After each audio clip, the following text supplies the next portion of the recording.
মাননীয় স্বরাষ্ট্র উপদেষ্টার সাথে আজকের এই মতবিনিময়ে আমরা এসেছিলাম। প্রথমত তার দুটি বক্তব্যকে কেন্দ্র করে জনগণ এবং রাজনৈতিক দলের মধ্যে একটা ব্যাপক প্রতিক্রিয়া হয়েছে। আপনারা জানেন, বিশেষ করে আওয়ামী লীগকে সংগঠন গোছানোর বা রাজনৈতিক একটা কথা বিভিন্ন প্রেক্ষাপটে বলা, এটা একটা ব্যাপক প্রতিক্রিয়া হয়েছে। কাজে আমরা যেহেতু ছাত্র জনতার গণ অভ্যুত্থানের পর আমরা যেহেতু মনে করছি যে আওয়ামী লীগের এটা ঠিক যে অতীত অনেক ভালো ইতিহাস আছে, বাট গত 15 বছরে তার যে ইতিহাস সেটা পৃথিবীর সবচেয়ে জঘন্যতম ইতিহাস এবং সর্বশেষ যে শাসক জনগণের উপরে গণহত্যা চালিয়ে বিদেশি আর্মি ইন্টারভেনশন করে ক্ষমতায় থাকতে চায় তার মতো দেশদ্রোহী প্রধানমন্ত্রী এবং সেই ফ্যাসিস্ট রাজনৈতিক দল বাংলাদেশে কোনোভাবেই রাজনীতি করতে পারে না।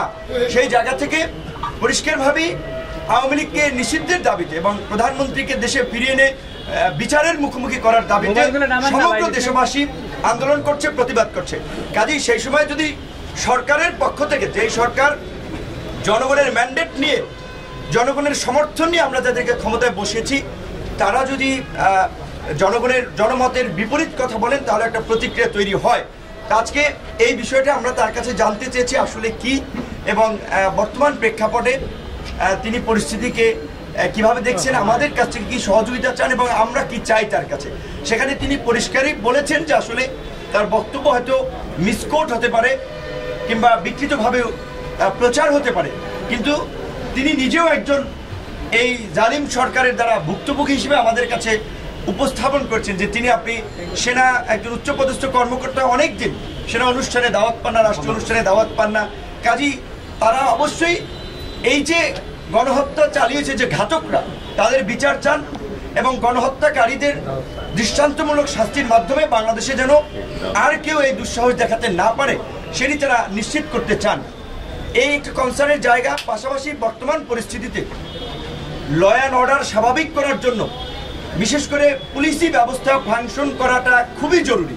কিন্তু আপনারা ইতিমধ্যে লক্ষ্য করেছেন যে পরিস্থিতি তৈরি হয়েছে, তাতে অনেক জায়গায় পুলিশ মনোবল হারাচ্ছে, অনেকে কাজে যোগদান করেনি এবং গত 15 বছরে যেভাবে দলীয়করণ করা হয়েছে, কাজে সেখানে যদি দলবাজদেরকে চাকরিচ্যুত না করা হয়, ব্যবস্থা না নেওয়া হয়, তাহলে কিন্তু পুলিশের মধ্যে এই অস্থিরতা চলতে থাকবে। এক পক্ষ কাজে যোগদান করবে, আরেক পক্ষ যোগ না দেওয়ার জন্য উস্কানি দেবে। এমনকি আমরা পুলিশের মনোবল বৃদ্ধির জন্য আমরা একটু প্রস্তাব করেছি যে ঝুঁকিপূর্ণ এলাকাগুলোতে পুলিশের সাথে অন্তত 10 সদস্যের একটা সেনা টিম মোতায়েন করা, একই সাথে 64 জেলায় এবং যে কয়টা থানা এবং উপজেলা আছে সমস্ত জায়গায় নতুন ওসি এবং পুলিশ সুপারকে নতুন করে নিয়োগ দেওয়া বা পদায়ন করা। কারণ হচ্ছে আমরা ইউএনওরও দাবি জানিয়েছি, সেটা জনপ্রশাসন মন্ত্রণালয় করবে, কিন্তু একই সাথে এটা আমরা সমস্ত সরকারি চাকুরিজীবী কর্মকর্তা কর্মচারীদেরকে অভয় দিতে চাই যারা এই ফ্যাসিস্ট শক্তির সহযোগী ছিলেন না, অন্যায় করেননি, তাদের কারো চাকরি যাবে না। আমরা মনে করি যে অবশ্যই 64 জেলার এসপি খারাপ ছিলেন না, কিংবা সমস্ত ডিআইজিরা কখনোই সবাই খারাপ না, হয়তো পরিস্থিতির কারণে অনেকে অনেক কিছু করতে বাধ্য হয়েছেন, কিন্তু যাদের গুড ট্র্যাক রেকর্ড রয়েছে, যাদের পেশাদারিত্ব ছিল এই পরিস্থিতির মধ্যে ন্যূনতম, তারা কেউ যেন চাকরিচ্যুত না হয়। কারণ একসাথে সব ধরনের ব্যবস্থা নেওয়া যায় না। আপনারা জানেন সালমান এফ রহমানের মধ্যে একজন স্বীকৃত ব্যাংক লুটেরা, শেয়ার বাজার কেলেঙ্কারির সাথে জড়িত মাফিয়া গ্রেপ্তার হয়েছে। স্বাভাবিকভাবেই বাংলাদেশের বর্তমান যে পরিস্থিতি, অনেক ব্যবসায়ীর বিতর্কিত ভূমিকা রয়েছে। এখন ব্যবসায়ীরা যদি আতঙ্কিত হয়, তাহলে এখন এই সরকারের যে প্রধান দুটি চ্যালেঞ্জ, একটি হচ্ছে ল অ্যান্ড অর্ডারকে স্বাভাবিক করা এবং ইকোনমি গতিশীল করা, তাহলে কিন্তু অর্থনীতি থমকে দাঁড়াবে। কাজে আমরা এটাও পরিষ্কার করেছি যে ব্যবসায়ীরা যেন হয়রানির না শিকার হয়। এবং এই যে এটা তো সত্য, দিনের আলোর মতো আপনারা দেখতে পাচ্ছেন কিছু কিছু জায়গায় চর দখলের মধ্যে ইতিমধ্যে একটা শ্রেণীর উদ্ভব হয়েছে, নব্য দখলদার।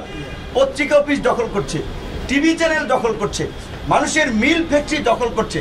এই দখলদারদের বিরুদ্ধে শক্ত পদক্ষেপ নিতে হবে এবং এই সাধারণ ছাত্র জনতা যেমনিভাবে গণ অভ্যুত্থান ঘটিয়েছে, অন্তর্বর্তী সরকার গঠন করেছে, এই অন্তর্বর্তীকালীন সরকারকে সব ধরনের সহযোগিতা করবে এবং আমরা এই দখলদারি, লুটপাট এবং এই নৈরাজ্যের বিরুদ্ধে সেটা তাদেরকে আমরা জানিয়েছি পরিষ্কারভাবে এবং তারাও বেশ কিছু ক্ষেত্রে আমাদের সহযোগিতা চেয়েছে।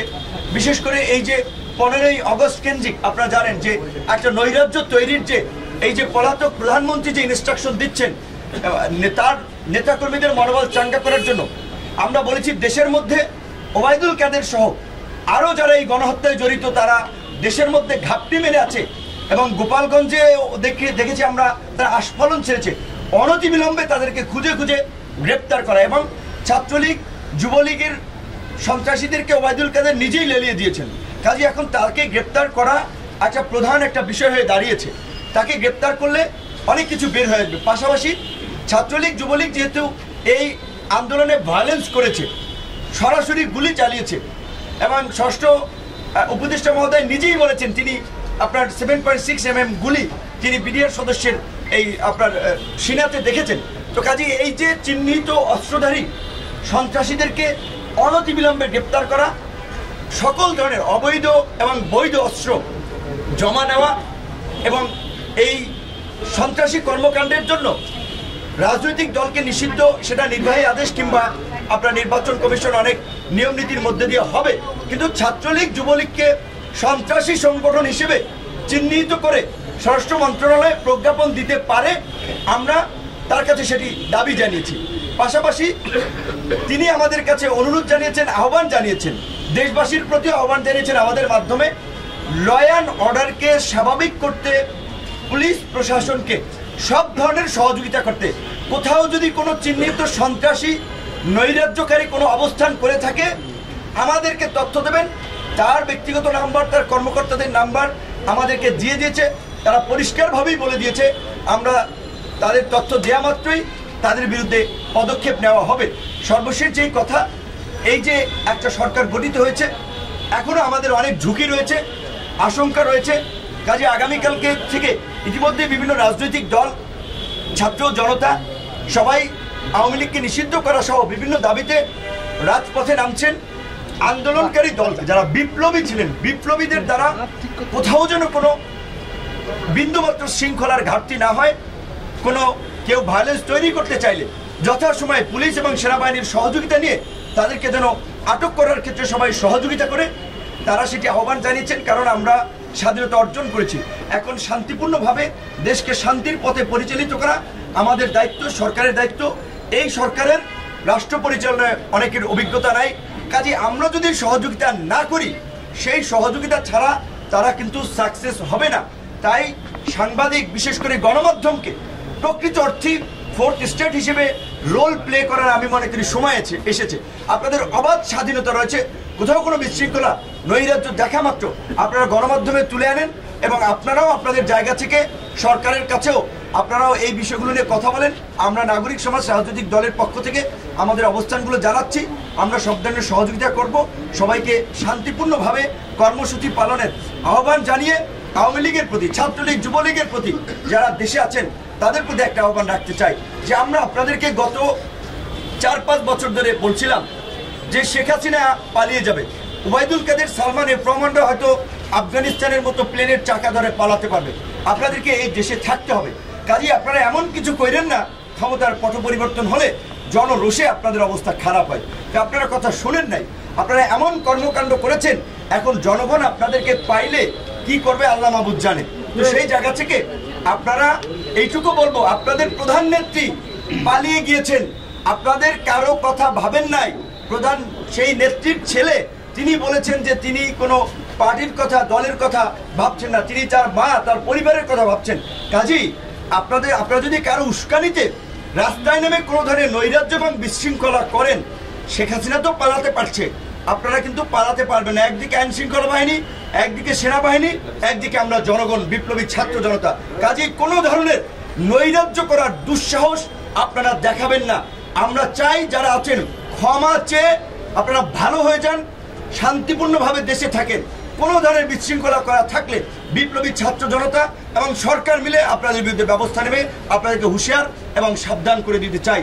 শেখ মুজিবুর রহমান সাহেব একজন জাতীয় নেতা ছিলেন, কাজেই তার প্রতি শ্রদ্ধা নিবেদন কিংবা তার প্রতি কারো ভালোবাসা থাকতে পারে। এখন দেশের যে পরিস্থিতি, এই পরিস্থিতিতে যদি আপনারা এই ধানমন্ডিতে শোডাউন দেওয়ার প্রস্তুতি নেন, গোপালগঞ্জে আস্ফালন দেখানোর চেষ্টা করেন, তাতে এইদিকে যে ক্ষুব্ধ ছাত্র জনতা, আপনারা কিন্তু স্বাভাবিকভাবেই রাস্তার যে পরিস্থিতি আপনারা দেখেছেন, প্রাণ নিয়ে কিন্তু ঘুরে ফিরতে পারবেন না। কাজেই দয়া করে আপনাদেরকে অনুরোধ করব, এই নৈরাজ্য তৈরি করার বিন্দুমাত্র দুঃসাহস দেখাবেন না। সবাই ভালো থাকবেন। আসসালামু আলাইকুম। ধন্যবাদ আপনাদের সকলকে। Thank you.